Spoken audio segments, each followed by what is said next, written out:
Olá, sejam bem-vindos! No vídeo de hoje eu vou falar sobre o documentário A 13ª Emenda. Eu sou o Chicão e esse é o meu canal.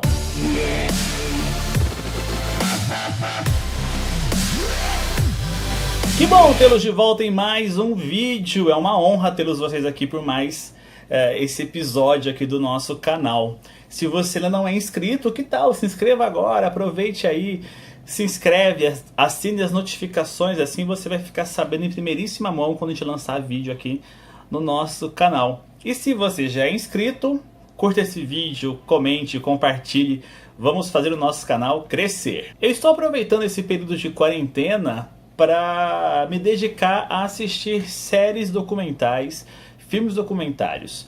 Eu sempre gostei muito desse gênero e ultimamente eu tenho me interessado cada vez mais porque eu acho importante nós descobrirmos alguns aspectos da vida que a gente, às vezes, com os filmes de ficção puramente, a gente acaba não conseguindo.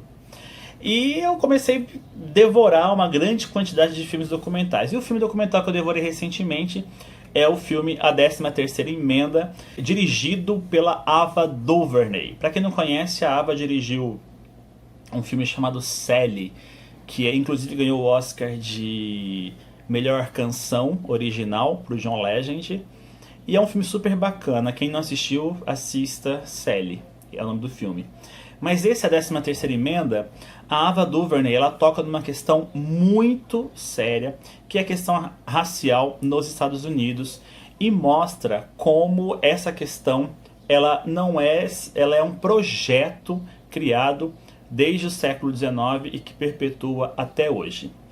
O título do documentário, A 13ª Emenda, evoca uma lei de 1865 que colocaria fim à abolição dos escravos nos Estados Unidos. Porém, essa lei faz um adendo. Ela diz que todo cidadão estadunidense é livre, exceto aquele que se envolver em algum tipo de crime. Para os que foram condenados por algum tipo de crime, o trabalho escravo ele é permitido. E onde é que está o detalhe nessa lei? Veja bem, você tinha ali, antes de 1865, uma grande leva de cidadãos que eram, na verdade nem eram cidadãos, né? Eram escravos nos Estados Unidos. Com a abolição, muitos acabaram perdendo essa mão de obra. E aí é que entra a 13ª Emenda, porque quando ela coloca que todo cidadão estadunidense é livre, exceto aqueles que praticam crimes, esses podem ser forçados a trabalhos, então só acontece uma transferência. Essa grande leva de pessoas que eram escravizadas e agora que não podem ser mais escravizadas de acordo com a lei, bastava você acusar uma dessas pessoas que anteriormente eram escravas por qualquer tipo de crime, que pronto, elas voltavam a ser escravas. E aí qualquer tipo de crime, como vadiagem, pequenos furtos, já eram justificativas para encarcerar novamente essas pessoas pretas e transformá-las novamente em escravos. Como se não bastasse tudo isso, a máquina cultural dos Estados Unidos também serviu para aumentar ainda mais essa sensação de que homens pretos eram pessoas criminosas. E como eles fizeram isso? Como que a indústria cultural contribuiu para isso? No filme O Nascimento de uma Nação, de D.W. Griffith, nós acompanhamos ali a criação do imaginário popular acerca do homem preto.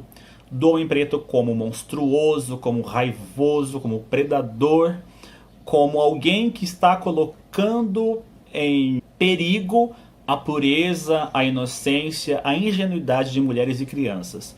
No filme, nós temos um personagem preto atacando uma mulher branca indefesa.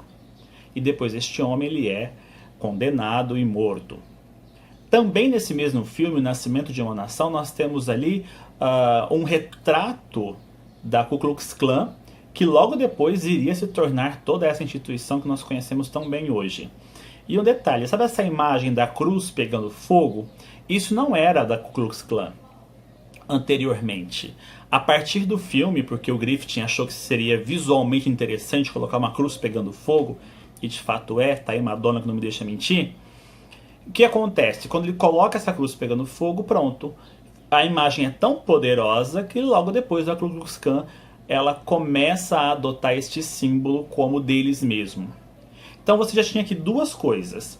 Tanto a indústria cultural como o sistema legislativo permitiam que estes homens pretos, outrora escravos, voltassem a ser escravos, mas agora por causa da lei. Então você cria aqui o imaginário do homem preto como uma pessoa agressiva, raivosa, monstruosa. E aí você cria uma lei dizendo que qualquer pessoa é livre do trabalho escravo, a não ser que ela tenha cometido um crime. Pronto. Você tem aí os dois elementos primordiais para você perpetuar a mão de obra escrava. Nos anos 70, com Richard Nixon e um programa continuado pelo Reagan, os Estados Unidos eles continuam também nessa política de manter homens pretos encarcerados. Nessa mesma época você tem a ascensão da cocaína e do crack. A cocaína, ela sempre foi ligada a um status social. Geralmente as pessoas que consumiam cocaína nessa época eram pessoas ligadas à indústria cultural, à indústria do cinema, pessoas que tinham um alto poder aquisitivo. Ao passo que o crack era associado às populações mais marginais. Com isso, algumas políticas do Nixon faziam com que homens brancos portando quantidades muito maiores de cocaína tivessem penas mais brandas do que homens pretos portando quantidades pequenas de crack. Novamente, você continua tendo aqui uma perpetuação do trabalho escravo ligado ao homem preto. Nos anos 80, a guerra às drogas também continua perpetuando essa política de encarceramento criada para manter o trabalho escravo de homens pretos. A justificativa agora é o combate às drogas, mas na verdade é simplesmente aumentar ainda mais a população carcerária.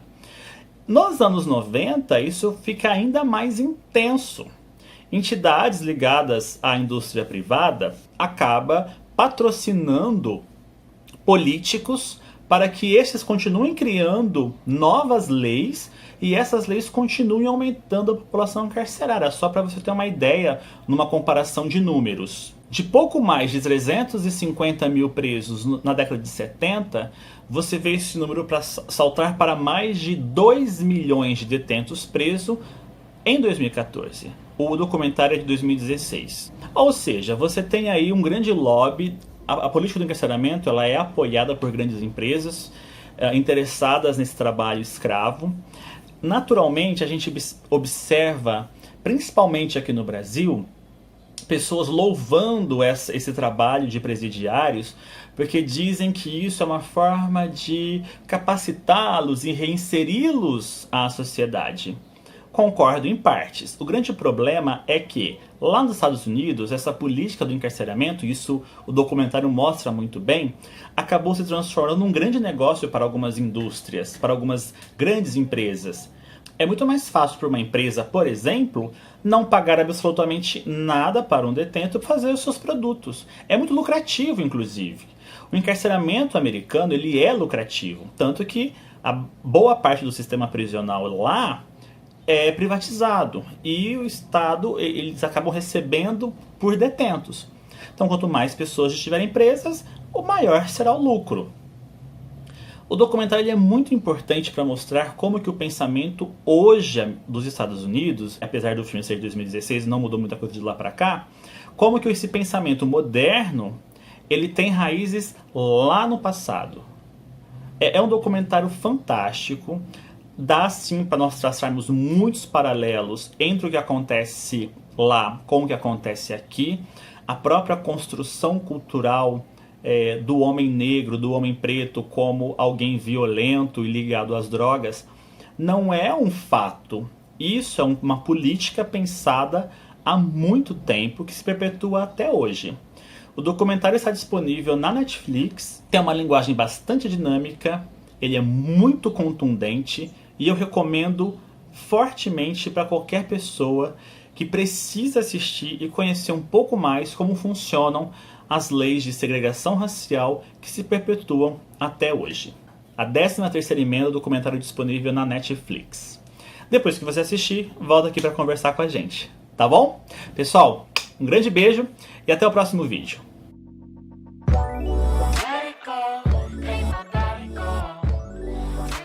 always high.